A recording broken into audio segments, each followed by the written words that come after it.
pero principalmente agradecer, obviamente, a quienes están colaborando en este programa, al ingeniero Gonzalo de la Peña, presidente de ACEPROC, a Ducens, que está representada ahorita por el ingeniero David Albores, la Universidad Ducens, y particularmente a nuestra invitada, la doctora Beverly Hernández. Muchas gracias, Beverly, por haber aceptado hablarnos de este tema que, como platicamos en un principio, de repente genera confusión, que tiene que ver la Agenda 2030 con el marco de Sendai, y como que se invaden competencias, pero qué bueno que una persona experta como tú nos hable de ello. Nuevamente te agradezco mucho y nos escuchamos al final de tu conferencia. Gracias, gracias Daniel. Gracias nuevamente Daniel por aceptar moderar la reunión. Sí, yo encantado. Muchísimas gracias por la oportunidad, Mariano. Es un honor, Beverly, tenerte aquí con nosotros. El tema que se va a llevar a cabo hoy es la Agenda 2030 y su relación con el marco de Sendai, dirigido por la doctora Beverly Hernández Castro. Ella funge actualmente como directora de la Oficina de Proyectos de la Universidad de la Línea de Ducens de México y como catedrática de la Maestría en Gestión del Riesgo y la Maestría en Ordenamiento Territorial. Fue directora del Diplomado en Ordenamiento Territorial en Perú con la cooperación de Alemania HIS. Es doctora en Ciencias de la Administración de la Universidad Hispanoamericana Justo Sierra, Campeche, México. Ella es especialista en Derecho Tributario de la Universidad Castilla-La Mancha, España. Para Euroclima, preparó el curso en línea denominado Acuerdos Globales para el Desarrollo Sostenible, dirigido a los tomadores de decisiones para la COP22, y con la UNAM se diseñó e impartió el curso en línea denominado Marco Sendai, Agenda Addis, Abeba, Agenda 2030 y Acuerdo París, así como la Agricultura Urbana y ODS 2, Hambre Cero. Cuenta con 20 años de experiencia como consultora internacional de la PNUD, PNUMA, Instituto de Cooperación para la Agricultura 2CA. Ella formó parte de los proyectos de la Alianza Internacional para el Cambio Climático y Gestión de Riesgo, el Instituto de Cooperación para la Agricultura. Fungió como directora nacional del Cambio Climático de la Cruz Roja de Costa Rica, donde formuló las políticas institucionales de cambio climático y gestión ambiental. Además, dirigió el programa Carbono Neutro a escala nacional. Asumió la coordinación de la plataforma de las organizaciones de la sociedad civil para el acuerdo intersectorial para la Agenda 2030 y participó en el Comité Consultivo de Alto Nivel para el cumplimiento de la Agenda 2030, así como en la validación participativa de la política pública en la Estrategia Nacional ante el Cambio Climático. Es un honor, doctora Beverly, tenerte y que nos compartas todo el conocimiento, que sin duda va a ser de mucha utilidad para nosotros. Les recuerdo que mientras ella esté exponiendo, todos ustedes vía chat pueden empezar a postear sus preguntas. Yo las voy a estar capturando y al final de su exposición vamos a dar un espacio para que puedan ser leídas todas las preguntas y comentarios de ustedes y contestadas por la doctora Beverly. Muchas gracias, un abrazo, Beverly, te dejo el micrófono. Muchas gracias, mi estimado Daniel Ríos y Mariano Catase, por supuesto, por su invitación. Es un honor compartir con ustedes. Sé que es una audiencia experta en gestión del riesgo y por lo tanto lo que vamos a hacer es seguramente aclarar o reafirmar algunos temas que es ya de conocimiento de ustedes, pero que es válido principalmente en el contexto que tenemos hoy. Así que de esta forma arrancamos con parte del origen, ¿no? Por razones de tiempo y por el tema que nos ataja, que es bastante amplio, no podemos detenernos en todo lo que es la conceptualización de desarrollo. Sin embargo, hay hitos en la historia que nos ayudan a comprender por qué en algún momento hemos pensado como planeta en la necesidad del concepto de construido por muchos países de desarrollo sostenible. Entonces, uno de los hitos más importantes es la revolución industrial. Y me gusta rescatar lo positivo y también lo que nos marca, porque no se vale siempre solamente mencionar lo negativo. ¿Sí? Tenemos que ir cambiando esa programación neurolingüística y rescatando lo bueno, entender que en ese momento era oportuno y necesario y que, bueno, lógicamente, como todo en la vida, tiene un impacto y que desde la construcción social tenemos que ir haciendo ajustes constantemente en la historia. Y por eso los países de forma constante se sientan y nuestros representantes, que son usualmente en Naciones Unidas, van deliberando y van construyendo soluciones ante los diferentes desafíos que se van presentando en la vida, como es hoy, que tenemos un desafío nuevamente global. Entonces, en la revolución industrial tenemos que en el 763 tuvimos la máquina de vapor, en el 84 el telar mecánico, en 1809 la bombilla, en 1804 la locomotora, en 1886 el aeroplano y en 1903 el automóvil. En ese momento, en ese contexto, fueron cosas maravillosas y supremamente positivas para el desarrollo económico de esas sociedades que lo disfrutaron y que lo vivieron en su momento. Ahora bien, por supuesto que hay un impacto. Entonces hablamos siempre de la industria 1.0, que es lo que llamamos la revolución industrial, que es cuando empieza toda la parte mecánica, en el 784. La 2.0, que es la revolución industrial, que es la que más conocemos nosotros, que es cuando marca el uso de los combustibles fósiles, ¿sí? Y aquí es muy importante porque estamos hablando de casi 150 años, de que en ese momento fue una gran noticia, un gran hallazgo, y que dinamizó la economía y se vio como algo muy positivo porque estaba generando riqueza y que hoy día sabemos que nos ha generado una serie de complicaciones, quizá por el abuso. En 1970 tenemos ya una producción más automatizada y ya para el 2011 tenemos una revolución industrial donde tenemos toda la parte cibernética en acción. Aquí les coloco esta fecha, esta flechita en 1992, porque es cuando entra la Convención Marco de Naciones Unidas para el Cambio Climático. Si ustedes se dan cuenta acá en la imagen, justamente lo pongo entre la 3.0 y la 4.0. Es decir, después de que hemos hecho uso de los combustibles fósiles conocidos normalmente como petróleo y antes de la parte cibernética.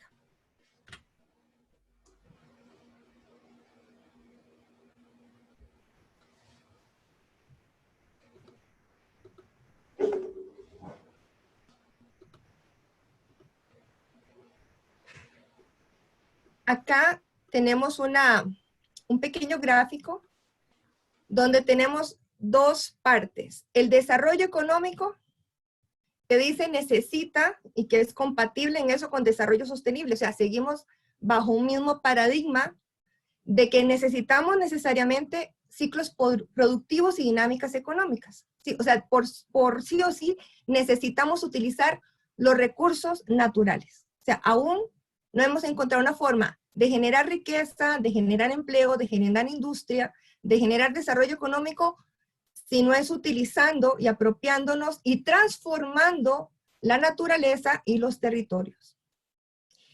¿Qué pasa? Que toda vez que hacemos esa apropiación y esa transformación, también generamos cambios que pueden incidir en potenciales riesgos. Y aquí es donde empieza a entrar la sinergia, ¿sí? Y la compatibilidad, y por qué tienen que ir de la mano el desarrollo sostenible y la gestión del riesgo.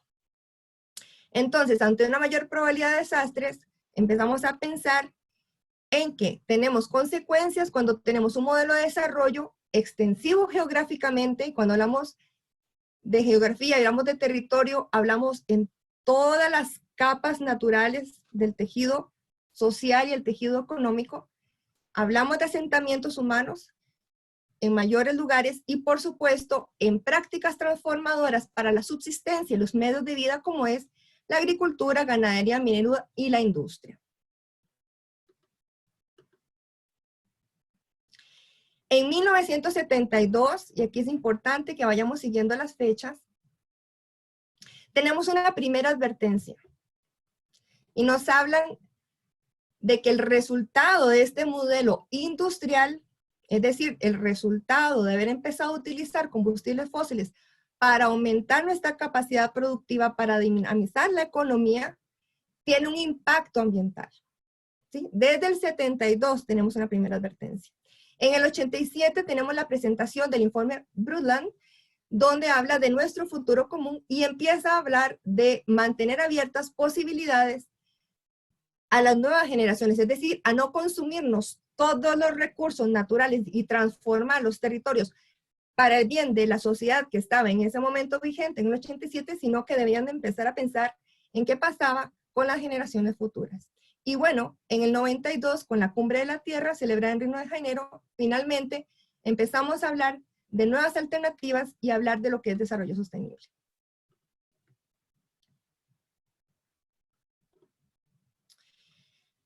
En el 89, la Conferencia de las Naciones Unidas habla de la necesidad de reducir el riesgo de desastres en el marco internacional de acción del Decenio Internacional de la Reducción de Desastres Naturales. Y aquí lo pongo con rojo, mis estimados y estimadas participantes de audiencia, porque vamos a ver un cambio luego en las siguientes diapositivas que se ha ido dando en el contexto.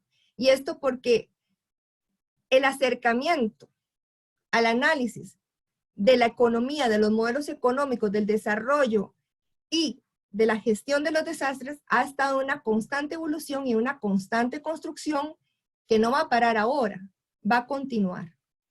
Entonces, en aquel momento, en el 89, hablábamos de reducción de desastres naturales.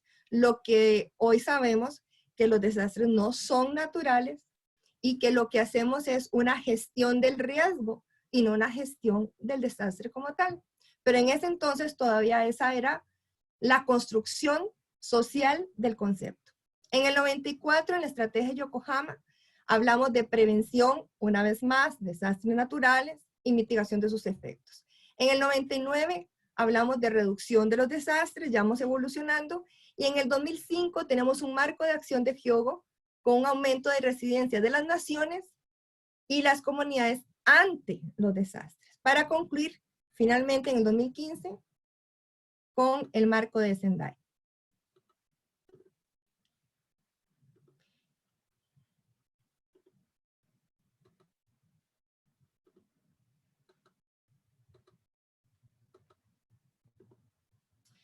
De esta forma, empezamos a ver cómo se van uniendo el concepto de que el desarrollo sostenible va ligado absolutamente a una gestión del riesgo.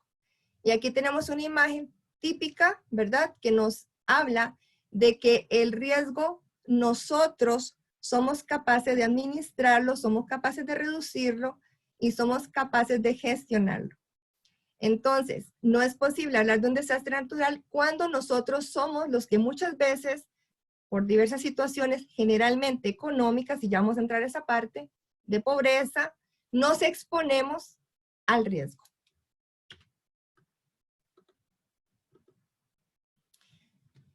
De esta forma, si me han ido siguiendo en la línea del tiempo, vemos cómo la Convención Marco de Naciones Unidas sobre el Cambio Climático refuerza la conciencia pública a escala mundial de los problemas asociados con el cambio climático. Y en 1992 empiezan con la firma que se pone luego en manifiesto con el Protocolo de Kioto en 1997. ¿Por qué resalto esto? Porque cuando estamos hablando de la Agenda 2030, Desarrollo Sostenible y la relación con el marco de Sendai, tenemos que comprender la historia y cómo ha ido evolucionando el concepto, porque primero nació la advertencia del problema de estar afectando el ambiente y los riesgos que estábamos asumiendo al afectar el ambiente, no al revés. Entonces, en el 97 viene el Protocolo de Kioto con medidas enérgicas y jurídicamente vinculantes, donde estos países industrializados asumen su responsabilidad de emisión de gases de efecto invernadero y se comprometen hacer cambios y ajustes antes del 2012. Y mis estimadas y estimados, estamos en el 2020. En el 2006 trataron de enmendarlo, pero no se logró en Nairobi ni Copenhague y se trasladó hasta México en 2010. De hecho, México tiene un papel protagónico en muchas negociaciones. De hecho, el Fondo Verde del Clima y cumbres de cambio climático se han realizado en México. Y México tiene un marco legislativo absolutamente proactivo en ese sentido, que me gusta resaltar. En el 2015 logramos finalmente el primer acuerdo vinculante en relación al cambio climático, el famoso Acuerdo de París, que fue negociado por una compatriota, Cristiana Figueres, con el objetivo de que el calentamiento global se mantuviera por debajo de los 2 grados. Es decir, que por ningún motivo podemos incrementar en 1.5. Ahora vamos a ver visualmente la línea del tiempo. Entonces, para 1997, en Japón, tenemos el Acuerdo de Kioto sobre cambio climático. En el 2000, tenemos los Objetivos de Desarrollo del Milenio. Y en el 2005 tenemos en Japón el Marco de Acción de Hyogo. Vean la lógica. Primero, cambio climático. Luego, ante el cambio climático, decimos, tenemos que hacer algo. 8 objetivos para cambiar nuestro modelo de desarrollo.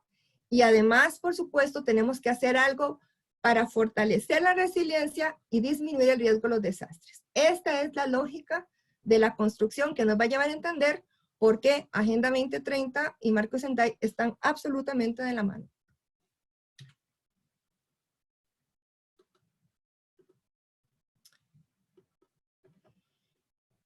A forma de repaso, yo sé que todos tienen conocimiento de los objetivos del milenio.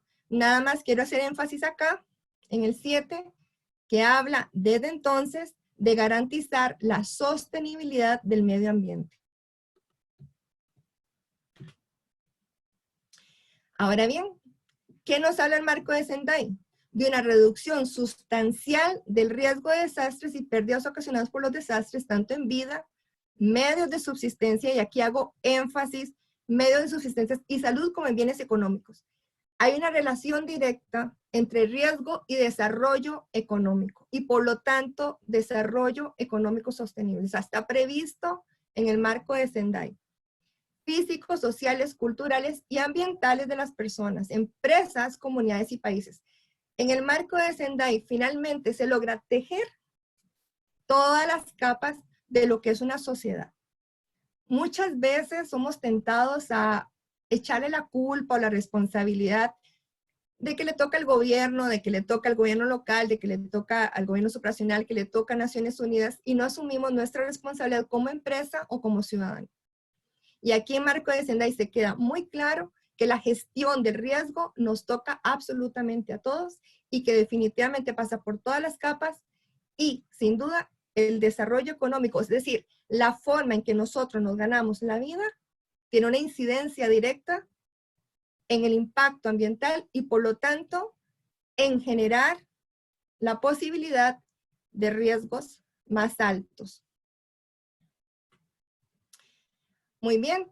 En el Marco de Sendai, en su numeral 2, dice, los estados también reiteraron su compromiso de abordar reducción de riesgo de desastres, aumento de resiliencia ante los desastres, con un renovado sentido de urgencia en el contexto del desarrollo sostenible y la erradicación de la pobreza. Es decir, una vez más, nos reitera.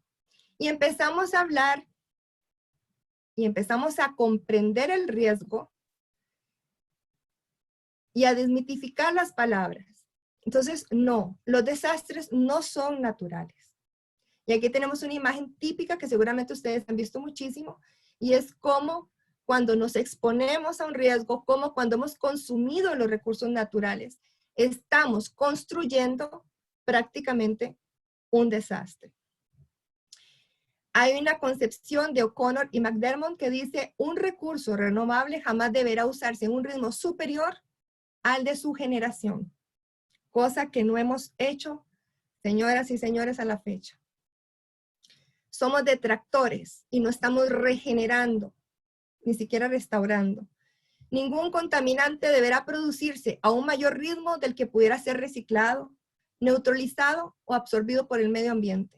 Aquí estamos hablando de economía circular, estamos hablando de análisis de ciclo de vida de los productos y servicios. Ningún recurso no renovable deberá aprovecharse a mayor velocidad de la necesaria para sustituirlo por un recurso renovable de manera sostenible. Entonces, cuando estamos hablando de desarrollo sostenible, jamás estamos hablando de dejar de desarrollarnos, de dejar de producir, de dejar los medios de vida. Al contrario, si queremos fortalecer a las empresas, si queremos fortalecer a las familias, si queremos fortalecer las comunidades y nuestros países, sin duda tenemos que seguir aprovechando los recursos naturales, pero bajo un modelo de desarrollo sostenible. Entonces aquí tenemos algunas tesis, como el general Bustamante, que habla, el modelo de desarrollo es el desastre. Aquí tenemos una línea más visual con los logos que sucedieron en el 2015. Luego de todo lo que hemos mostrado en esta línea de tiempo, desde la revolución industrial y las advertencias de Naciones Unidas ante los impactos y el incremento de los riesgos ante nuestro uso no prudente de los recursos naturales, en el 2015 se sientan, analizan qué objetivos del milenio se han cumplido, cuáles no se han cumplido, y si se han cumplido, en qué porcentajes, y vuelven a montar una nueva agenda. Y aquí me gusta aclarar que Naciones Unidas son los representantes de nuestros países. No en todos los acuerdos firman todos los países, y cuando hablamos de acuerdos globales, tenemos que entender que se ponen de acuerdo en ciertas prioridades. No toda la agenda de cada país está visibilizada ahí. De tal forma que siempre hablamos que cada país tiene que tomar este acuerdo, adaptarlo a su particularidad, a sus diferencias y a sus capacidades para poder implementar estos acuerdos. Es un norte, es una ruta, es una orientación. No son exactamente camisas de fuerza como algunos los quieren pintar. Y en el caso de los objetivos de desarrollo sostenible, que son 17, y algunas personas dicen, pero es que faltaron cosas, algunos mencionan, falta la cultura. Bueno, quizá no todo fue reflejado porque son 17 objetivos de desarrollo sostenible que eran prioritarios para quienes nos representaron en ese momento. Igual pasa con el marco de Sendai, que tiene metas, 7, que tiene prioridades, 4. Esas eran las prioridades y las metas, no es la única agenda. Entonces, cada país también tiene que hacer el trabajo de decir, con base en mis políticas públicas, con base en mi presupuesto, con base en mi cultura y mi ordenamiento territorial y mi gestión del riesgo, voy a tomar estas acciones para contribuir al cumplimiento de estos acuerdos globales. Aquí me gusta más esta imagen que les construí porque nos habla de los temas específicamente. Entonces, lo más importante es que, si ustedes se acuerdan, en la línea anterior, en el 2000, arrancamos por cambio climático, hasta llegar a gestión del riesgo. En el 2015 se le da prioridad completamente, y esto no es necesariamente una buena noticia en el sentido de que cuál es el mensaje que nos están dando, o cuál es el mensaje que nosotros deberíamos de entender. Si entre 2000 y 2015 fueron 15 años de evaluación de logros y no logros, bueno, señores y señoras, el mensaje es que no lo hemos hecho exactamente bien, que nuestro modelo de desarrollo económico no ha sido precisamente exitoso para la sostenibilidad del ser humano. Entonces, cuando se sientan todos nuestros representantes, dicen, no señores, en esta ocasión nos vamos a centrar primero en la gestión del riesgo. Segunda parte, vamos luego a hacer un acuerdo de financiamiento para el desarrollo sostenible y poder ser consecuentes con esa gestión del riesgo, que es la Agenda de Acción Addis Abeba, que es mucho menos conocida por la sociedad civil porque ciertamente tiene que ver más con fondos públicos, pero que es supremamente importante. Y luego de ese acuerdo del financiamiento viene el acuerdo de en qué vamos a trabajar. cuáles son nuestras prioridades, cuáles son nuestros objetivos y cuáles son las metas, que son 169 metas, que no todas tienen que ver con sociedad civil, no todas tienen que ver con empresa, muchas tienen que pasar por políticas públicas, pero que todas tienen una incidencia en todas las capas. Y termina en el dificilísimo Acuerdo de París, ¿sí? La cosa más compleja del mundo, porque definitivamente hay otro acuerdo que se llama el de Varsovia, de pérdidas y daños, y es muy complejo y muy político, porque hay dinero de por medio en las consecuencias de quién hace daño a quién, a consecuencia de sus actos generadores de ingresos, con impactos ambientales hacia las poblaciones. Entonces, después de una polémica muy grande, se logra el Acuerdo de París. Después de muchos años de negociaciones, en que en muchas ocasiones no se logró acuerdos, finalmente llegamos al Acuerdo de París, donde han habido muchos intentos por traérselo abajo, porque evidentemente hay un tema económico de fondo y es el uso de los combustibles fósiles, que por supuesto generan el pago de impuestos y de allí el sostenimiento de muchas estructuras para la sociedad civil.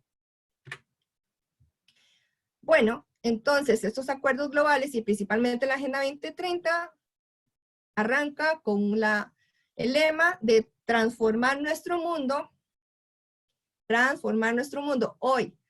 5 años después, más que nunca tenemos que transformar nuestro mundo y no dejar a nadie atrás. Y ante el desafío de esta coyuntura que nos toca en la conferencia de hoy, tenemos clarísimo que no podemos dejar a nadie atrás. Es un momento de absoluta solidaridad. Entonces tenemos 17 objetivos, donde el marco de Sendai, una vez más, tiene todos los elementos que encerramos acá. ¿Sí? Tiene metas globales de reducir, por supuesto, cantidad de muertes, población afectada, pérdida económica. Ahora vamos a ver la relación con la Agenda 2030, o sea, cómo esto se nutre y se apalanca en el músculo que significa la Agenda 2030. ¿Sí? Aquí estamos hablando de una absoluta estrategia y la Agenda 2030 viene a ser el brazo operativo, el músculo que va a mover las cosas para que podamos lograr reducir estas metas globales e incrementar países con estrategias nacionales y locales de reducción del riesgo de desastres, fomentar la cooperación internacional y, por supuesto, la disponibilidad y acceso a sistemas múltiples de riesgo. Tenemos las 4 prioridades que muchos de ustedes ya conocen, que es comprender el riesgo de desastre, fortalecer la gestión del riesgo de desastres para mejorar el riesgo, para manejar mejor el riesgo, invertir en la reducción del riesgo de desastres para la resiliencia y finalmente mejorar la preparación frente a desastres para una respuesta eficaz y reconstruir mejor. Por ejemplo, aquí tenemos una relación ya directa. Vamos a entrar en la materia. El Objetivo de Desarrollo Sostenible, la Agenda 2030, el 1, fin de la pobreza, en todas sus formas, en todo el mundo. Tenemos en el numeral 4, el marco de Sendai, que presenta cifras de cómo el aumento de la exposición de las personas y los bienes ocurre a una velocidad mayor de lo que se reduce la vulnerabilidad. En todos los países se presenta, pero dice que sus impactos son desproporcionadamente mayores en los países en desarrollo. Y en el numeral 6 menciona específicamente la pobreza como un factor subyacente que aumenta el riesgo de desastres. Entonces vemos acá cómo en el marco de Sendai se está lanzando una estrategia para reducir la exposición del riesgo ante los desastres y cómo nos advierte de que la pobreza es un factor que aumenta ese riesgo y cómo la Agenda 2030 nos pone un objetivo con una serie de metas específicas para cada uno de los sectores que por supuesto debemos trabajar de forma intersectorial para lograrlo. Poner fin al hambre, lograr la seguridad alimentaria es el ODS 2. Y también toca el marco de Sendai, el uso sostenible de los recursos habla del debilitamiento de los ecosistemas y habla del calentamiento global y la variabilidad climática. Y todo esto tiene que ver con cómo gestionamos el uso de los territorios. Como todo esto tiene que ver con el modelo de desarrollo y tiene que ver con nuestra generación de un medio de vida, es decir, de qué vamos a vivir, familias, empresas y el país, tenemos 1.8 que dice trabajo decente y crecimiento económico. Y entonces nos decimos, ¿qué pasa con una población migrante?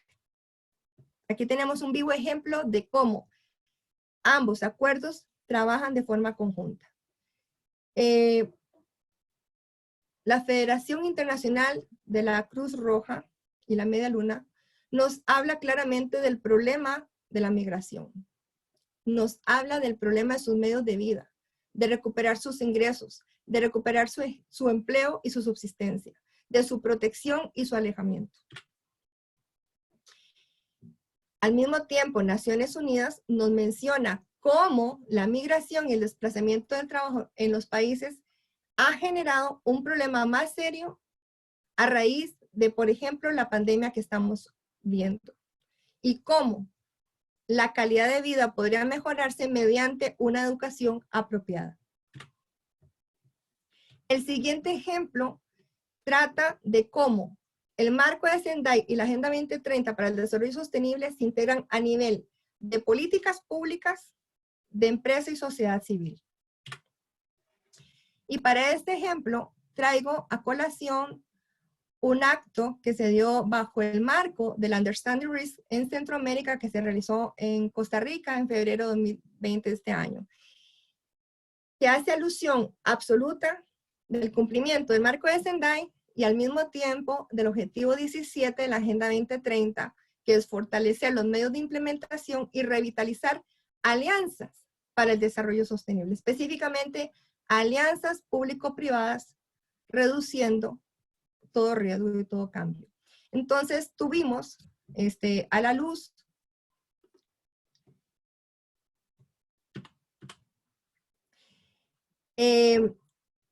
una instancia público-privada que región centroamericana y República Dominicana unieron esfuerzos para incorporar enfoques de la gestión del riesgo de desastre, es decir, marco Sendai, con sistemas capaces de analizar y evaluar los escenarios de riesgo para protección y generación de negocios resilientes, es decir, empresa, a través de planes de continuidad de operaciones y planes empresariales, llamado Camino hacia la Resiliencia Empresarial, que incorpora acciones para promover la sostenibilidad de las inversiones y la continuidad de negocios. Aquí lo tenemos clarísimo cómo están de la mano.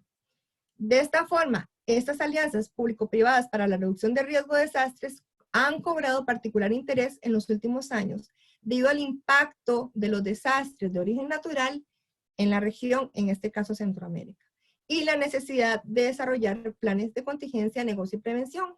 Dice, las pérdidas económicas que ocasionan los desastres solo se pueden reducir en alianzas con diferentes sectores y actores que impulsan el desarrollo, donde el sector privado es clave, ya que realiza entre el 70 y el 85% de las inversiones de un país. Inversión que impacta de forma directa en el crecimiento y desarrollo económico. Dicho esto, por la excelentísima secretaria ejecutiva del CPDNAC, doña Claudia Herrera. Aquí vemos un absoluto empate entre lo que es el marco de Sendai y el cumplimiento del ODS 17 de la Agenda 2030 para la sostenibilidad. Una vez más, con CPDNAC, nos vamos a analizar la política centroamericana de gestión del riesgo de desastres. CPDNAC decide alinear esta política al marco de Sendai. Entonces, yo les voy a mostrar, porque esta parte la hicieron ellos, es un documento, por supuesto, público, porque es una política regional que afecta a los países de la región, pero yo les voy a mostrar a ustedes al lado el Objetivo de Desarrollo Sostenible de la Agenda 2030 que ellos han impactado toda vez que ellos armonizaron su política centroamericana de gestión integral de riesgo de desastres al marco de Sendai. Obviamente estoy tomando solamente 3 de los ejes articuladores porque si no me consumiría muchas horas y por respeto al tiempo de ustedes, no lo voy a hacer. Solamente, por ejemplo, lo voy a citar 3. El eje articulador de esta política, el B, dice, desarrollo y compensación social para reducir la vulnerabilidad.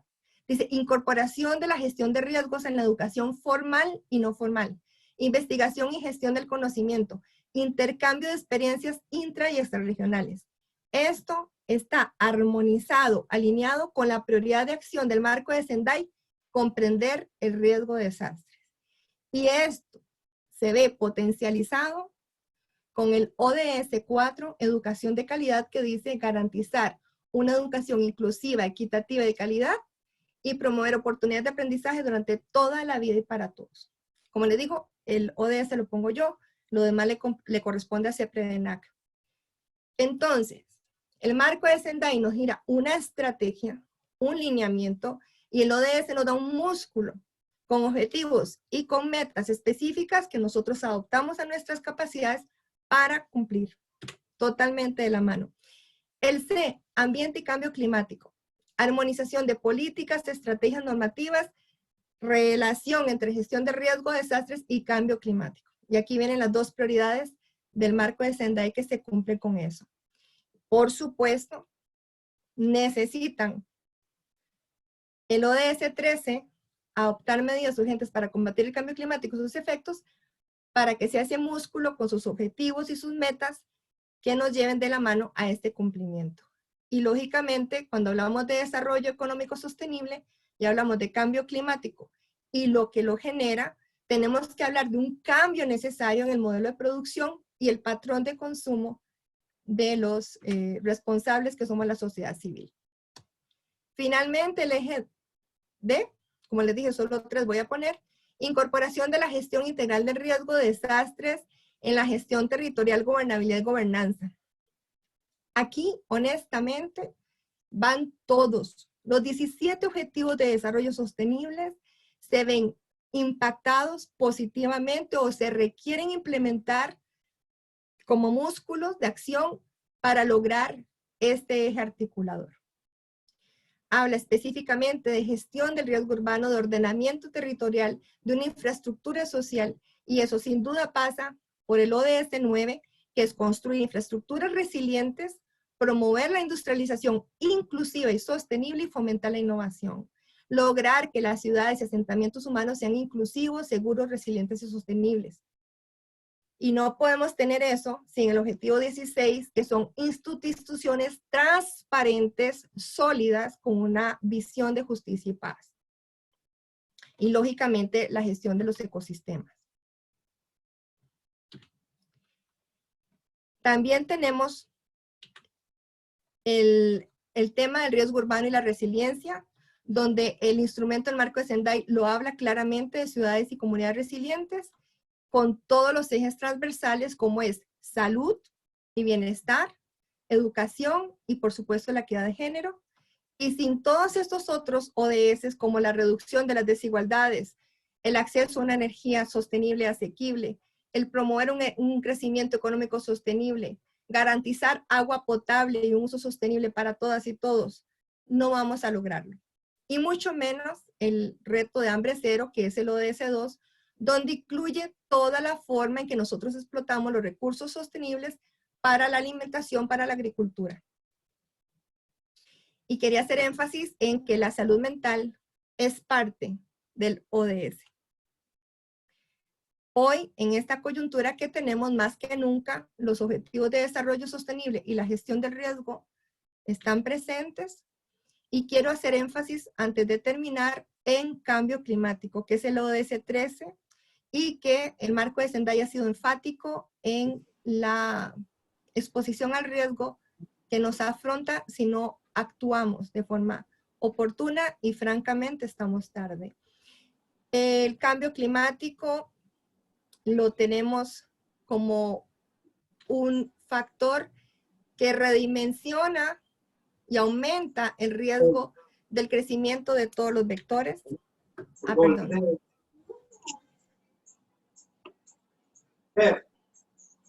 ¿Sí?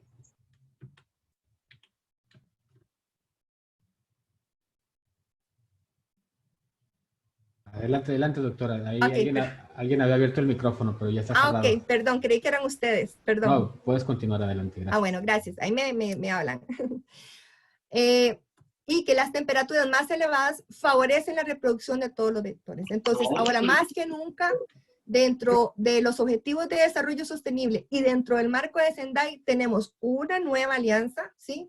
En cambio climático y salud humana, riesgos y respuestas. El 2019 fue el segundo año más cálido desde que se tienen datos por la Organización Meteorológica Mundial.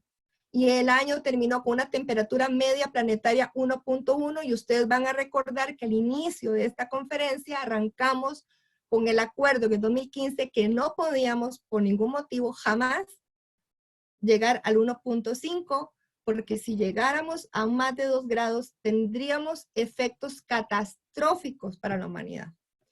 Y estamos cerrando con esas cifras en el 2019.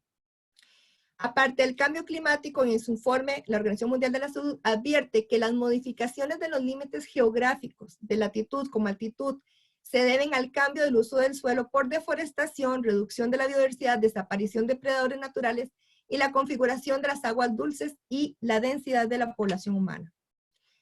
Les pongo como ejemplo el río Paraná, donde ellos hacen una relación directa entre que la sequía generó una baja por completo de sus ríos, tienen una desprovisión de agua potable, generó un contexto dentro del coronavirus, recomendaciones higiénicas por el dengue que no pueden cumplir a raíz de la falta de agua, y que el Chaco simplemente dice tenemos un 25% menos del agua, ¿sí? Lo que complica el funcionamiento de la planta potabilizadora. Esa es la realidad hoy. Perderlo todo, dicen los argentinos, el modelo de progreso. Dice, más desmonte, o sea, tala, significa más inundaciones, más efectos de cambio climático, más desaparición de especies y, por supuesto, más riesgos. También en la presente semana, el académico y sociólogo Manuel Tironi habla y hace relación de Chile, tsunamis, terremotos, erupciones y un montón de situaciones desastrosas y hace cita de cómo el filósofo Bruno Latour dice el COVID es una preparación para la madre de todos los desastres, el cambio climático. Y hago énfasis en el cambio climático porque ya ustedes vieron a raíz de esta exposición que fue la preocupación original y la advertencia que Naciones Unidas hizo y por la razón que se han construido todos estos acuerdos globales para el desarrollo sostenible. Hoy tenemos en México noticias complejas como los incendios forestales en Holbox y noticias de que hoy en Cancún, hoy en la mañana, amanece la población con una neblina de humo que les afecta su calidad de vida. De tal forma, yo espero que con esta exposición de la historia de cómo nacen los acuerdos globales, comprendamos que hay una relación absolutamente directa entre el marco de Sendai y la Agenda 2030 y el desarrollo sostenible. La pobreza, el cambio climático y el desarrollo sostenible están completamente de la mano. Quiero mencionar a uno de mis grandes maestros de vida, el doctor Gustavo Wilson Cho, experto en gestión del riesgo, que en 1996, uno de sus tantos títulos académicos era Administración de Desastres del Instituto Politécnico de Oxford. Hoy ya no hablamos de Administración de Desastres. En su trabajo en busca de un lenguaje para el desarrollo sostenible, un experto en gestión del riesgo, ¿sí? Habla de la necesidad del desarrollo sostenible. Y en sus últimas entrevistas, habla de cómo todo ser vivo, la Tierra, tiene un sistema inmunológico que en el ser humano se nota cuando nos da fiebre, que es lo que estamos sufriendo hoy. Y en la Tierra, dice, se está notando con el calentamiento global y otros fenómenos como el incremento de los huracanes, que son expresiones de su afán por sanarse y buscar un equilibrio. Doctora Alan Label, que sé que muchísimos de ustedes tienen el honor, como yo, de conocerle, Premio Sasahuaca de las Naciones Unidas para la Reducción de Desastres del año 2015, dice, una pregunta crítica más allá de la tarea de medir el riesgo y predecir impacto se refiere a cambios y transformaciones necesarias en las políticas públicas e instrumentos utilizados para enfrentar el riesgo. Y esto no se da sino en el cumplimiento del ODS 17, de instituciones transparentes, de instituciones justas, instituciones que realmente honren el proceso. Mi invitación finalmente es que ya estamos en el 2020, ya llevamos 5 años de estos últimos acuerdos globales. Ya ustedes vieron en la historia que llevamos muchos más años con las advertencias y preocupaciones, pero de los últimos acuerdos del 2015 ya llevamos 5 años y les invito a que movamos esta aguja, ¿no? A no dejar a nadie atrás.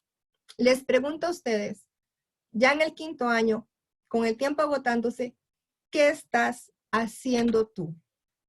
Así que ahora les permito a mi estimado Daniel que nos dirija, que ha estado capitalizando las preguntas, aportes y recomendaciones, porque sé que tenemos muchos expertos en la audiencia, para que se manifiesten. Muchas gracias por la atención. Sí, muchas gracias, Beverly. Aquí tenemos algunas preguntas. Denme un segundito para poder posteárselas.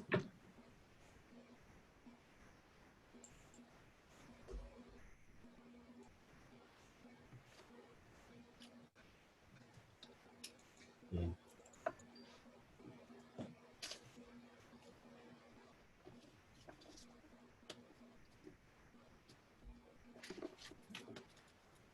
Nos comenta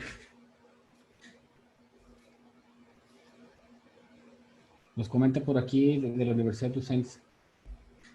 Dice, los objetivos globales son una dirección para seguir.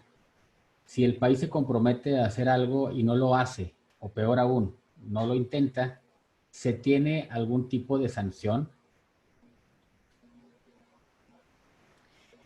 ¿Respondo ya, Daniel? Sí, puedes responder, adelante. Ok, perfecto. Sí, son vinculantes. En primer lugar, en el 2015, en el caso de México, al igual que Costa Rica y muchos países de América Latina, se ratificó, ¿sí? Cuando se llegan a esos acuerdos se da un espacio para el acuerdo y luego se da un tiempo, una cantidad de meses suficiente para que se hable al interno del país y para que se ratifique. Y México, por ejemplo, es un país ratificante. De hecho, hay algunos países que se han salido de algunos acuerdos globales porque decidieron que no iban a asumir esa responsabilidad, ¿sí? Entonces, sí hay una responsabilidad, sí es vinculante y sí estamos en la obligación de generar políticas públicas para asegurar el cumplimiento. Insisto, en el caso de México, la legislación la tienen. Ustedes tienen un marco político que les permite cumplir y aportar a estos acuerdos globales. De hecho, han sido casa y nos han recibido en varias ocasiones a la Convención de Marco de Naciones Unidas para el Cambio Climático. Han hecho COP, de hecho en Cancún se hizo, y el Fondo Verde para el Clima, por ejemplo, se firmó y se acordó justamente en Ciudad de México. De acuerdo. ¿Qué tipo de sanciones son las que pudiera haber en caso de incumplimiento, Beverly? Sí. En el caso de incumplimiento, lo que se acuerda es sacarlo de ciertos privilegios, ¿sí? Hay un mecanismo que aún no se ha activado completamente, que es el de Varsovia, daños y perjuicios, que es donde ya puedes acudir a un tribunal internacional y demandar, ¿verdad? Por esos daños y perjuicios que me has ocasionado en materia ambiental. En este momento, las sanciones son más de índole política, ¿sí? Entonces te visibilizan, te denuncian, quizás financieramente no haya un impacto directo en el momento en que te visibilizan de que no has cumplido con el acuerdo, pero políticamente se generan castigos como sacarte de ciertos fondos o de ciertas asignaciones. Recuerden que existen fondos públicos. Si se acuerdan, en la primera línea les hablé de la agenda Addis Abeba, ¿sí? Que era el financiamiento para el cumplimiento de todo esto. Y hay mecanismos que son diferentes bancos fondos internacionales que son los que operan, y agencias de cooperación internacional que son las que operan estos financiamientos. De hecho, la misma Naciones Unidas tiene varios programas de cooperación internacional, y también Europa tiene Euroclima, varios proyectos de cooperación internacional. Entonces, la sanción no es de una forma directa como lo veríamos en materia de legislación civil, pero sí es una privación de beneficios que se generan para los que sí cumplen el acuerdo. ¿Y qué tanto le afecta a los países, en este caso a México, este tipo de sanciones, o pudiera ser como decir, pues no requiero estos fondos o no requiero de lo que me están privando? Estar fuera del financiamiento, estar fuera de la capacitación técnica. Recordemos que nuestros representantes en estas convenciones, y a la gente a veces se le va ese detalle porque quizás no hay un efecto inmediato en nuestras vidas cotidianas, pero los representantes ante Naciones Unidas son funcionarios públicos, o sea, son parte de nuestro personal de gobierno, ¿sí? Y de hecho se nombran para representarnos y por supuesto tienen que tener altísimas calificaciones y niveles de expertise para además ir a negociar, porque estos son, por eso la palabra es acuerdos, porque son negociaciones y cuando hablamos de negociaciones estamos ofreciendo y estamos muchas veces sacrificando algo.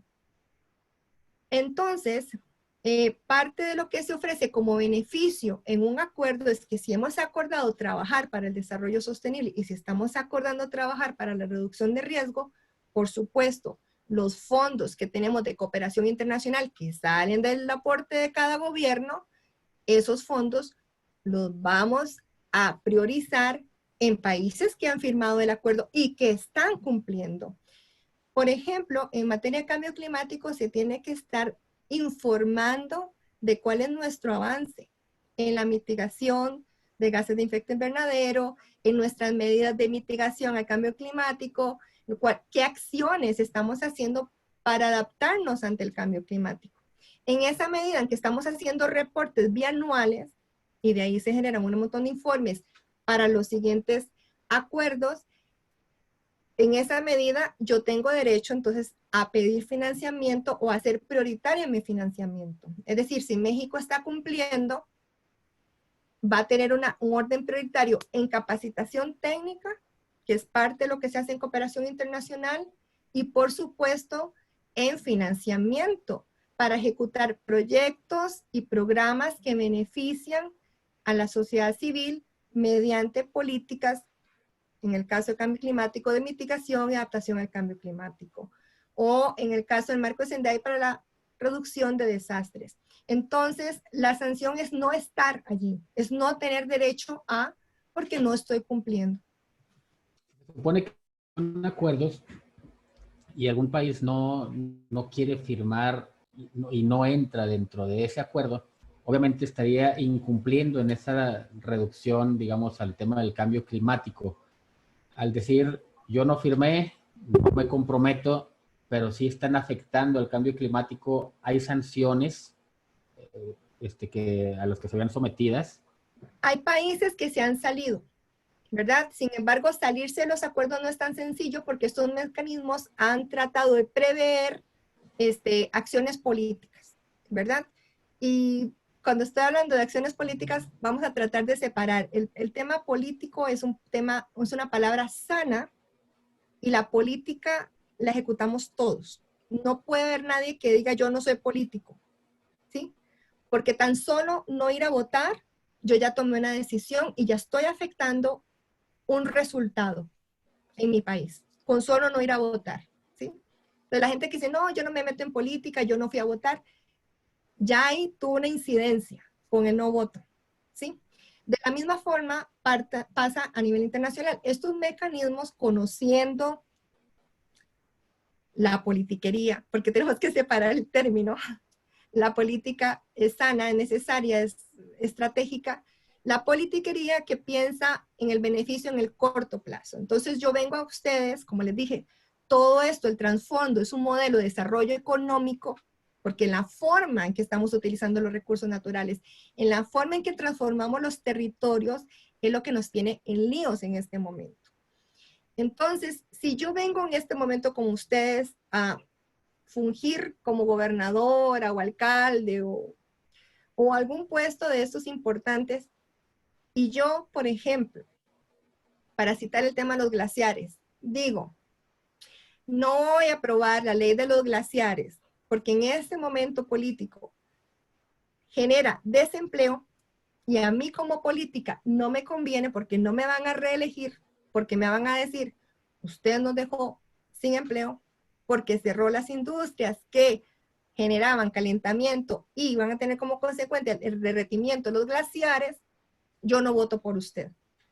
Entonces, esa decisión que yo estoy tomando no es una decisión de generar política pública porque no estoy viendo estratégicamente el futuro de la sociedad que yo estoy gobernando. Es politiquería porque yo digo, no, pienso primero en mí, yo quiero ser reelegida, quiero mantenerme en el poder con los privilegios que estoy generando, entonces no voy a aprobar esa ley y los costos sociales van a tener otra cosa. Entonces, cuando esto sucede, yo quedo fuera de los escenarios de cooperación.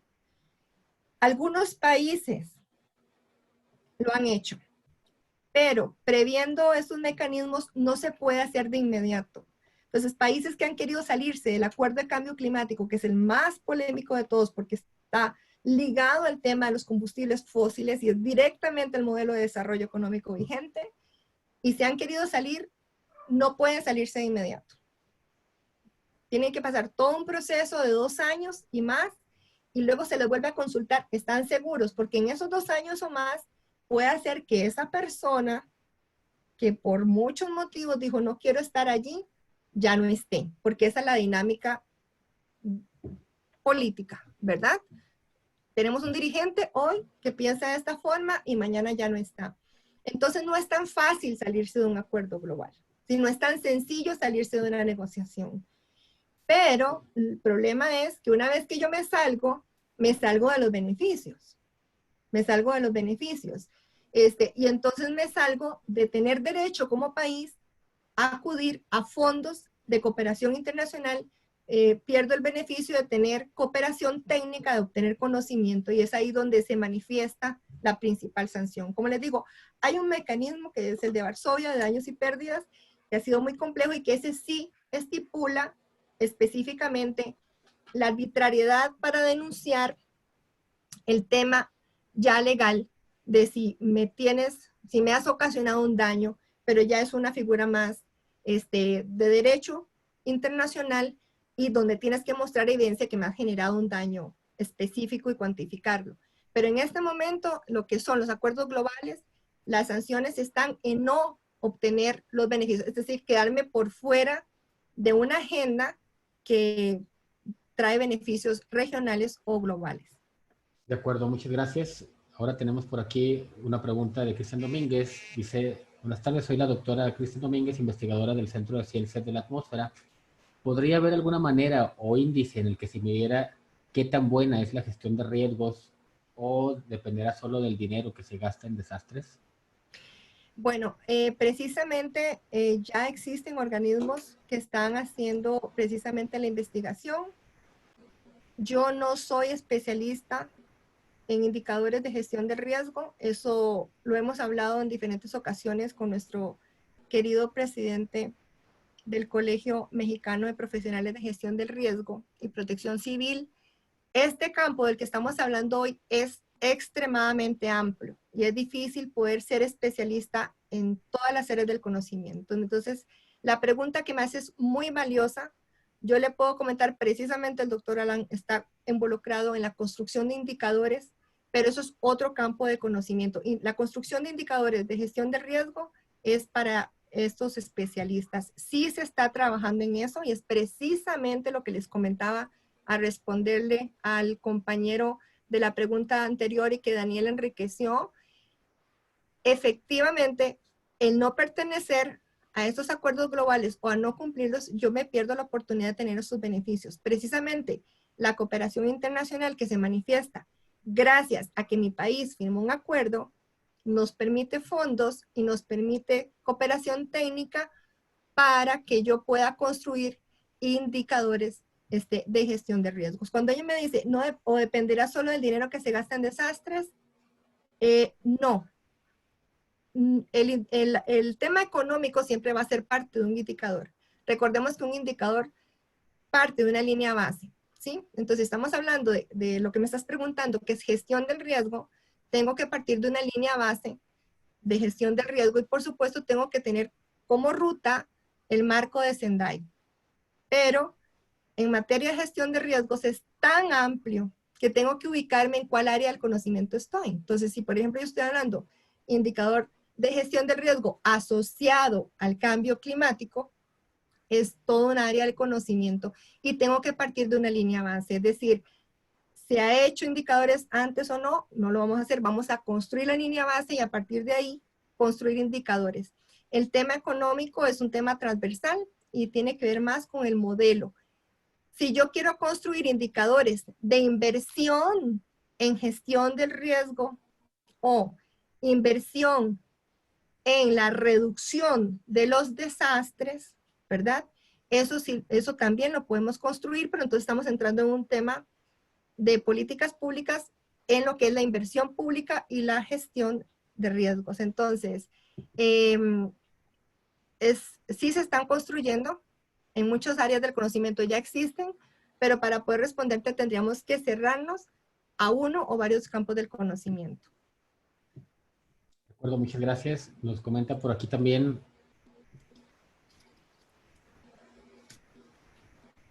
Cristian Domínguez, también dice, tengo otra pregunta. Si se puede. Se está midiendo, Claro. se está midiendo qué también está siendo implementada la Agenda 2030 en México. Sí. Bueno, volvemos al tema. La Agenda 2030, cuando espero yo haberles inyectado el gusanito para que todos se vayan a leer la Agenda 2030 y no se me asusten nunca porque les dicen 17 objetivos, 169 metas. No le tengan miedo, es bastante amigable, ¿sí? Bastante amigable.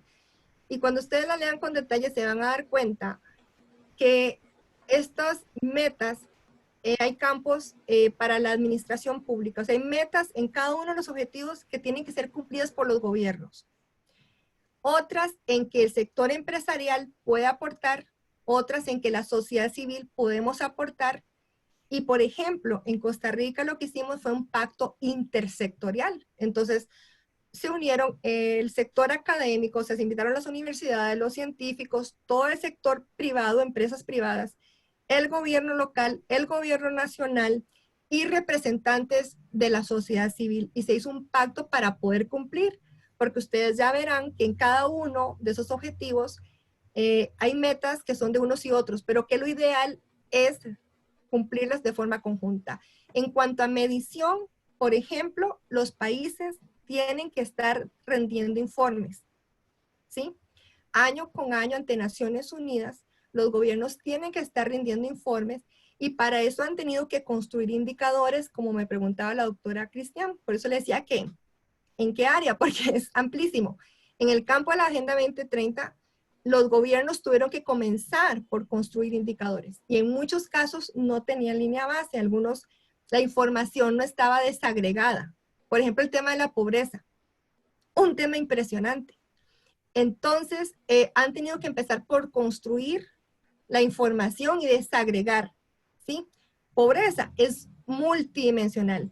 Está el tema de género, está el tema de poblaciones vulnerables, está el tema de poblaciones con discapacidad, en fin. Entonces, pobreza de quién, dónde y cuándo y cómo, para construir una línea base y construir indicadores. Los gobiernos desde el 2015 tenían el compromiso y tienen todos los años que rendir cuentas. La empresa privada ya tiene indicadores que se llama B, el sistema B, lo pueden buscar por internet. Sistema B, que es un manual para que las empresas se autocalifiquen y también rindan cuentas de cuánto están haciendo para cumplir y contribuir, que es la palabra favorita mía, contribuir al cumplimiento de los objetivos de desarrollo sostenible. Y a nivel de persona, también les invito, nosotros como ciudadanos también podemos contribuir al cumplimiento de los objetivos de desarrollo sostenible, obviamente en nuestra escala. De acuerdo, muchas gracias. un segundito para poder compartir las otras preguntas. Ahorita ya hicieron bastantes preguntas. Dice Cristian Domínguez, tengo otra pregunta. No, esta ya la leímos. Dice Ernesto Duque, felicidades y un comentario. ¿Cómo asimilar mundialmente los objetivos de desarrollo sostenible de la Agenda 2030 cuando la economía global parece más bien una máquina de producir pobres? La pobreza no parece disminuir, en cambio genera utilidades. Sí, mi querido Ernesto, ayer justamente una de nuestras estudiantes, que aprovecho la saluda por ti, de la maestría de gestión de riesgo, estábamos hablando la ética en la aplicación, en la administración de proyectos, principalmente de inversión pública. Tenemos varios estudiantes en la universidad que tienen altísimos niveles de gobiernos de República Dominicana, de Colombia, de México, de Costa Rica, y tienen a cargo programas y proyectos de gestión del riesgo a nivel de gobierno, y esto significa una responsabilidad inmensa. Y te respondo exactamente que le respondí a ella. Nosotros no podemos rendirnos. Yo todos los días en mi casa, que es su casa, podrán venir y van a ver que yo implementé mecanismos dentro de mis posibilidades económicas de cosecha de agua o captación de agua de lluvia. Yo utilizo las aguas grises para montar mi agricultura urbana. Yo separo los residuos sólidos. Yo pertenezco a redes de solidaridad para disminuir la pobreza. Cuando yo salgo de mi casa, hay una señora, una vecina que quiero mucho, pero que ella se duerme con el agua potable, regándola en lo que llamamos acá los caños o las calles. Si yo me detengo por eso y dejo de hacer mis buenas acciones, la batalla está perdida. Yo no puedo decir que como hay derrames petroleros que contaminan los mares de México, que como hay países que se salen de los acuerdos y siguen contaminando, yo también me voy a volver un agente contaminante. Por eso les decía que la Agenda 2030 tiene que pasar por mí, tengo que vivirla, tengo que sentirla, igual que la gestión del riesgos. Yo la gestión del riesgo la aplico aquí en mi casa, porque es parte de mí. En la empresa también hago gestión de riesgo, en la comunidad. Y toda vez que tengo acceso a una política pública, los que me conocen saben que voy a hablar siempre de la necesidad de que el cambio climático sea un eje transversal y que el riesgo también esté en medio de todas las partes. Porque yo tengo que dar el ejemplo y yo tengo que actuar. Cada acción cuenta. Y nosotros tenemos la capacidad, ahora hablando como sociedad civil, Ernesto Duque, somos poderosos. Yo puedo incidir con mi poder de compra y yo puedo elegir reducir la pobreza de mi ámbito de acción y es mi comunidad local. Si compro local, si invierto en el que está cerca, ya estoy fortaleciendo ese tejido social que está cerca de mí. Ya estoy generando resiliencia económica. En gestión de riesgos, igual. Si yo creo un plan de continuidad de negocio, si yo creo un plan de continuidad de mi comunidad, si yo creo una cultura de resiliencia de comunidad, vamos a ser más fuertes. Entonces mi invitación es a no rendirnos, a no importa que hagan los demás. Yo lo hago lo mejor posible. Por eso les invito a asimilar dentro de su ser la Agenda 2030 y se van a dar cuenta que sí pueden contribuir a los 17 Objetivos de Desarrollo Sostenible y que también puede contribuir al marco de Sendai. Muchas gracias, doctora. Nos comenta también Octavio del Castillo Guzmán. Dice, ¿cómo se encuentra nuestro país en cuanto a los compromisos adquiridos y el cumplimiento de objetivos comprometidos? Y si se sabe qué está haciendo el gobierno actual en este sentido. Como les decía, en el caso de México, ha sido casa de estos acuerdos y se han gestionado el marco. Ustedes tienen políticas públicas muy importantes.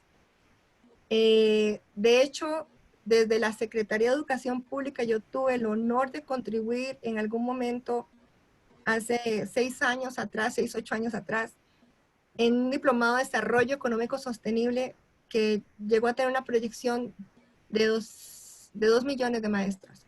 Capacitamos a un grupo técnico y ellos capacitaron a otros.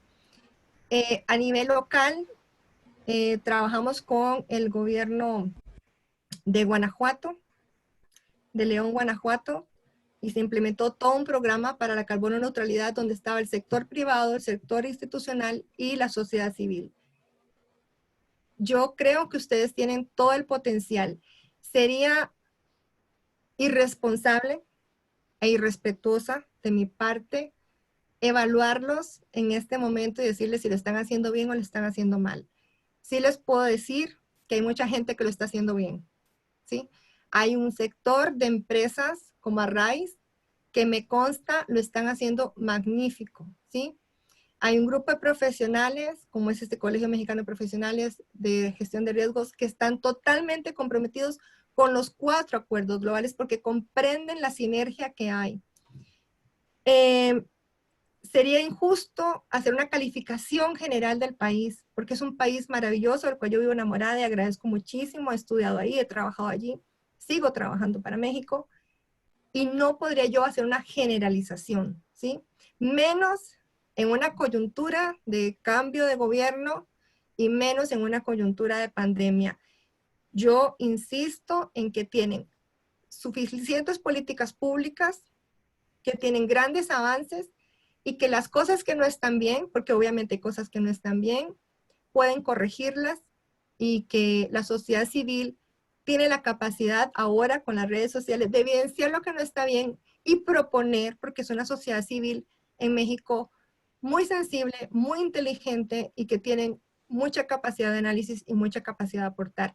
Y que de la mano de la empresa privada, que es parte del tejido social, pueden aportar muchísimo al cumplimiento y también exigir el cumplimiento de las políticas públicas que ya ustedes tienen y que como están suscritos a los acuerdos globales que son vinculantes, tienen toda la potestad para pedir que se haga vigente, que se cumpla en toda su manifestación.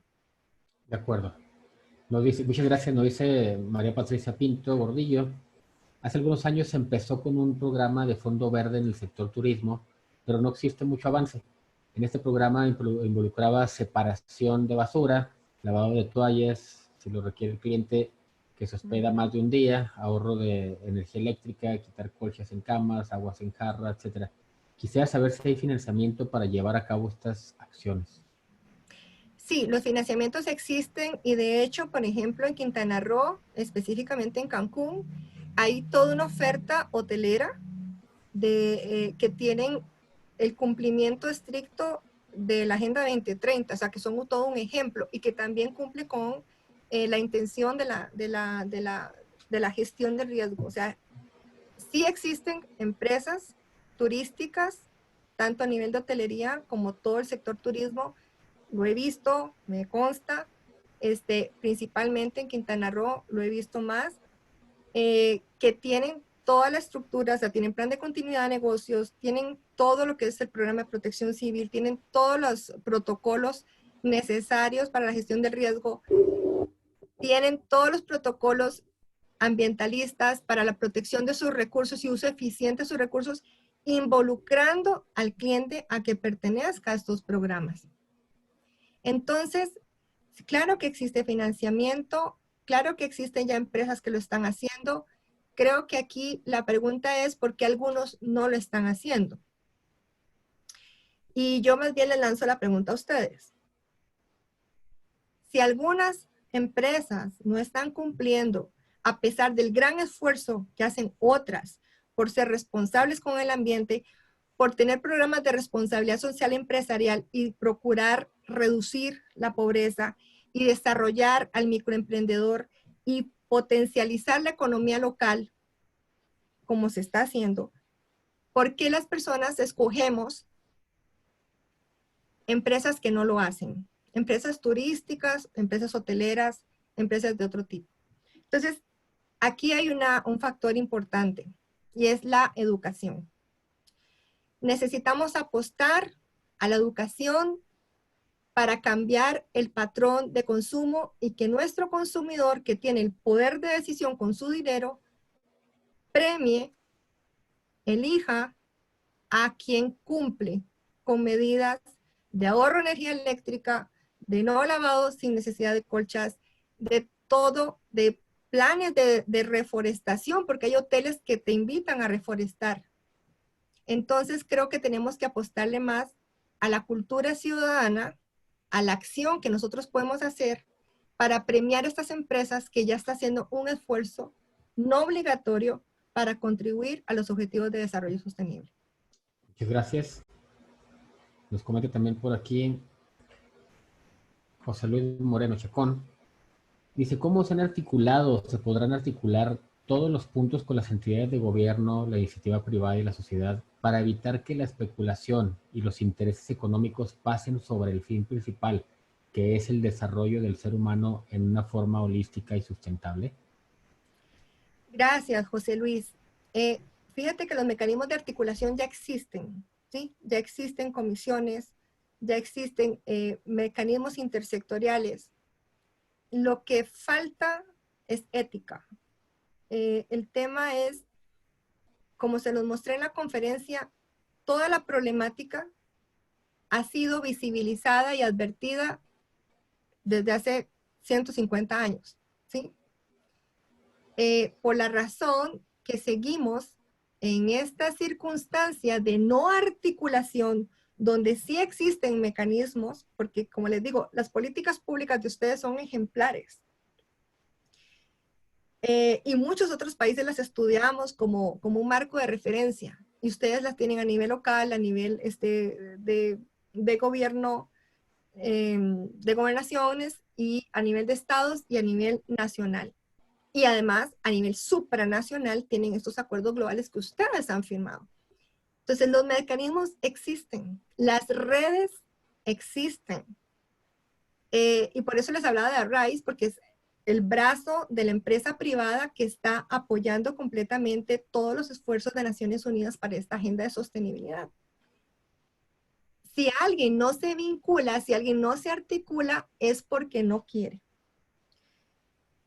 Pero como afortunadamente vivimos en democracia y no podemos obligar directamente, lo que sí podemos como sociedad civil, insisto, es premiar a esta gente, ¿sí? A las empresas con nuestro consumo.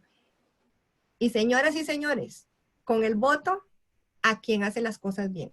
Entonces, si seguimos eligiendo a personas que no hacen las cosas bien, ¿sí? Si le vamos siguiendo dando el poder a los gobiernos locales o nacionales o federales, o regionales que no hacen las cosas bien, pues entonces también es nuestra responsabilidad. Entonces, ya existen mecanismos de articulación, ya existen organismos, ya existen las redes, ¿sí? En el marco de estos acuerdos globales existen plataformas de sociedad civil ya integradas en todos los estados de México, ¿sí? Entonces, más bien les pido, por favor, ya que afortunadamente he tocado ese gusanito, les he inquietado y me encantan todas sus preguntas porque demuestran que realmente están comprometidos, investiguen ustedes en su estado, en su comunidad, quiénes son parte de la plataforma de organizaciones de la sociedad civil para el cumplimiento de objetivos de desarrollo sostenible. Los que son empresarios, por favor pónganse en comunicación con Arise, por favor pónganse en comunicación con ACEPROC para todo lo que es gestión de riesgo y protección civil, y también por supuesto con la Universidad de UCENS para que les localicen cuál es la red más cercana, porque la articulación ya existe. Entonces es aportar. Muy bien, quedan algunas pocas preguntas, espero nos alcance el tiempo. Nos comenta por aquí también Isela Alejandra Cara García. Dice, antes que nada, muchas gracias por la aportación. Me gustaría saber su opinión respecto a la aplicación de los acuerdos en materia de cambio climático por parte del sector privado. ¿De qué manera México está cumpliendo con los objetivos en manera de desarrollo sostenible si permanece la corrupción latente en las instancias gubernamentales? Y nosotros, ¿cómo podemos promover y sumar este objetivo de manera eficaz? Se las preguntotas nos mandó por aquí, Itzel. Tan linda, ¿no? Dice, y pone, jajaja, perdón, no hay nada porque tienes que pedir perdón. Estoy muy feliz porque eso demuestra que son personas comprometidas y eso me encanta. Mira, Itzel, vuelvo a lo mismo. hay empresas que lo están haciendo magníficamente bien y empresas que lo están haciendo terriblemente mal, ¿sí? Definitivamente cuando yo he tenido la buena suerte de andar desde Tabasco, por Ciudad del Carmen, por Campeche, por Quintana Roo, hasta Chetumal, he estado en Guadalajara, también he estado en Ensenada, he estado por muchos sitios en México. Hace poco estuve en Oaxaca, en Ocuilan, y aparte de estar maravillada con la mega biodiversidad de México, la riqueza cultural, gastronómica, siempre, siempre, siempre, siempre me queda el sinsabor, ¿sí? De ver personas que hacen las cosas increíblemente bien. O sea, es que en México es paradójico, porque hay unos ejemplos de empresas, de gobiernos locales, de gobiernos regionales impresionantes. Por eso les ponía el caso de cuando tuve el honor de trabajar con el gobernador de León, Guanajuato. Increíble la visión, la capacidad de integración de todo el sector empresarial, sociedad civil y el compromiso del gobierno. Entonces, sí hay gente que lo hace fantásticamente bien. Igual, empresas, fantástico. Y sí hay otras que son un desastre, que cero responsabilidad social, cero responsabilidad ambiental y, por supuesto, cero cumplimiento de los protocolos de la gestión del riesgo y de la protección civil. Algunos, hemos hablado muchas veces, tienen manuales de gestión del riesgo y protección civil y los guardan, no los aplican, solo para cumplir el requisito ante el gobierno. Igual pasa en materia ambiental, ¿sí? Muchas personas hacen checking o en responsabilidad social. Entonces, lastimosamente no puedo decir que el 100% lo están logrando, pero no me parecería justo ponerle una mala calificación porque hay gente que lo está haciendo muy bien. Insisto, nosotros, la sociedad civil, tenemos poder. Y mi invitación es a que ustedes usen el poder del consumo, escogiendo quienes lo hacen bien. Y por supuesto, a la hora de votar, premien al que lo hace bien. El poder está en nosotros como sociedad. De acuerdo, muchas gracias. Dice Héctor Farías, hola, buenas tardes. No sé si en este contexto entran contexto el cumplimiento del antiguo protocolo de Montreal y su seguimiento puntual. Gracias. Claro, Héctor. Gracias por tu pregunta. Yo les voy a dejar esta presentación. De hecho, ya se le pasé a nuestro estimado Mariano Catase, presidente del Colegio Mexicano de Profesionales en Gestión de Riesgo y Protección Civil, a quien agradezco mucho la invitación. Yo se la pasé a él. Ahí van a encontrar estos datos, ¿sí? Todos los detalles. Porque precisamente el protocolo Montreal, ya viste, la fecha que estás mencionando, 1990, es parte de todos los antecedentes para llegar acá. A todos estos se les ha hecho seguimiento, siempre se revisan, se vuelve a analizar qué se ha cumplido, qué no se ha cumplido, qué nos falta, y como les decía al principio, se construyen los nuevos conceptos a la luz de lo que se ha hecho, lo que no se ha hecho, y a la luz de los desafíos que se van sumando. Es decir, por ejemplo, la próxima vez, que es en el 2030, que ya tan solo son 9 años lo que nos falta, ¿sí? Y como les digo yo siempre a todos, y no nos vamos a esperar al 2030, por favor. O sea, son 8 años los que nos quedan.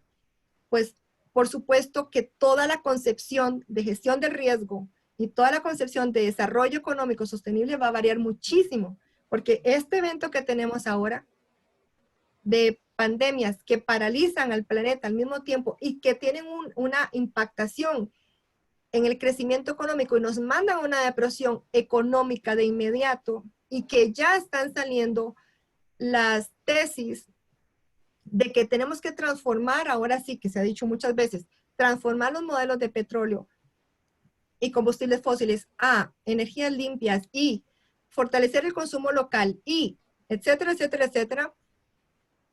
Y que el COVID logró lo que no han hecho los expertos en cambio climático, logró convencer al mundo del impacto visible de nuestra huella negativa, destructiva en el planeta, pues con toda certeza van a tener que redefinir nuevamente objetivos y la construcción de las palabras y el acercamiento a la gestión de los riesgos y al impulso del desarrollo sostenible, con toda certeza va a ser diferente, porque estos son instrumentos vivos. No son palabras escritas sobre piedra y nosotros tenemos que tener la inteligencia suficiente para conceptualizarlo dentro de nuestro contexto y de nuestras capacidades. Cada país, cada localidad, cada comunidad y por supuesto cada familia y cada persona. Y cuando hablo de persona incluyo a la empresa porque a veces la vemos como una cosa lejana y recordemos que la empresa es parte de nuestra familia y de nuestro tejido social. De acuerdo, muchas gracias, doctora Beverly. Se nos terminó el tiempo, quedaron ahí algunas preguntillas. ¿Algún correo electrónico o página donde te puedan contactar? Sí, qué pena, ¿verdad? No se los puse. Es Beverly, como mi nombre, cr@gmail.com. Ahí con muchísimo gusto me pueden escribir y seguimos esta conversación importantísima. Yo quiero agradecer a todos los que están involucrados para que esto sea realidad hoy y de todo corazón agradecer a todas las personas que se conectaron hoy, porque esto demuestra que sí se puede, que hay compromiso, que sí hay voluntad. Aquí estamos dando hoy un ejemplo de lo que son alianzas público-privadas, de lo que es un esfuerzo intersectorial. El cambio está en mí. Y lo dijo Gandhi, no lo digo yo. Yo tengo que ser el cambio que quiero ver en el mundo. Yo tengo que dar ejemplo. Y les digo siempre, por favor, acuéstense en paz con su conciencia. Hagan su mejor esfuerzo. Y no miren si los demás lo están haciendo mal. Concéntrense en hacerlo bien. Y por favor, fortalezcan la resiliencia. Resiliencia comunitaria. Y la resiliencia se fortalece generando redes de cooperación. Vuelvan a ver a sus vecinos, vuelvan a ver a las empresas que tienen alrededor. Acérquense a lo que tienen en su ecosistema, a su gobierno local, a su comunidad. Sean parte, no sean apáticos. Ejerzan su voz con respeto, de forma pacífica, por favor. Pero háganse sentir, háganse ver y actuemos, que la acción es lo que realmente va a callar las voces negativas. Muchas gracias, me siento muy honrada. beverlycr@gmail.com. Cualquier cosa le pido el favor ahora a Mariano que les mande un comunicado con mi correo. Ahí está, perfecto, Juan Enrique, beverlycr@gmail.com. Con todo el gusto del mundo, por favor escríbanme y continuamos con este espacio de construcción y de aportes entre todos. Y ojalá que tengamos más espacios de estos. Muchas gracias. Les recuerdo que este video estará disponible en las redes sociales de YouTube y Facebook del Colegio Mexicano de Profesionales de Gestión de Riesgos y Protección Civil, la CEPROC y la Universidad Ducens. Te dejo la palabra, mi querido Mariano, por favor. Pues yo nada más rápido para agradecerle nuevamente de todo corazón a Beverly haber aceptado impartir esta conferencia. Me encantó, como siempre, escucharte. Y por aquí están pidiendo la presentación. Realmente nosotros no la compartimos a menos que sea autorización expresa del ponente. Claro. Ya se acostumbra mucho copiar y pegar y no poner derechos de autor ahí, ¿no? Y todas las presentaciones cuestan un trabajo. Entonces, si tú autorizas, la posteamos con el video en los muros donde dijo el maestro Daniel Ríos. Con todo el amor del mundo, por favor, difúndanla a todas las personas que quieran apoyarnos. Esto es una causa y el conocimiento difundido se multiplica. Entonces, la ecuación matemática de sumar ya no fue suficiente. Ahora tenemos que multiplicar. Así que difúndanla a todo el mundo. Muchas gracias, Nadine. Muchas gracias. Y por último, ya le cedo la palabra al ingeniero Octavio Albores, en representación de la Universidad Ducens, y al ingeniero Gonzalo de la Peña, de presidente de ACEPROC. No sin antes agradecer mucho a nuestra querida amiga, licenciada Graciela Herrera, directora de vinculación de la Coordinación Nacional de Protección Civil, que ha estado presente junto con su equipo en toda esta conferencia y en las anteriores, y eso demuestra el interés de trabajar unidos, gobierno y sociedad, como bien lo has dicho. Muchas gracias nuevamente, Beverly. Adelante. Bien, pues antes que nada, muy buenas noches, Beverly. Como siempre, es un placer escuchar tus conferencias y todo tu conocimiento acerca de estos temas.